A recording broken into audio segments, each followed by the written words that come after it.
Selosa ka? Depende. Kasi tayo mga babae, mararamdaman mo pag may Oo. something. Sa position niya, na may itsura, may power, babae ang lalapit talaga. May nababasa akong yung ino-offer niya yung sarili niya. Nagbabasa ka kayo ng messages? Hindi ako yung iba na patingin ako ng phone everyday.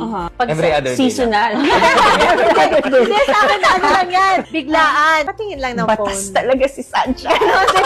Mag-ibibigay niya yan. Wala yung bakit, ganito, ganyan. Kasi ang mga nagkakaano sa kanya, anak ng politician, ex ng politician, staff, mga ganun eh. Wala na sa showbiz eh. Oh my God, na-intriga tuloy ako. Alam ko kasi titingnan ako magmula ulo hanggang paa. O kaya mag-hide sa kanya tapos sa akin Sa'yo, deadma. hindi. Yung mga staff, yung hi, BG. Tapos pagdating sa akin, yung parang, Parang hangin ka andali, na. asan yung Oh my God, nakakainis. So, minsan, nakikita ko yung, di rin naman niya binubura. Tapos, sa tanongin ko sa kanya, patawa-tawa pa na, makikita mo rin naman sa reply kasi kung paano siya nag-reply doon sa text. Kailangan kung ano yung tingin mong hindi siya komportable, wag mong gawin. Para umiwas ka na dun sa mga posibleng, alam mo na, malagay ka pa sa alanganin. Saka, syempre, respeto. Doon ka makakaiwas sa mga temptations.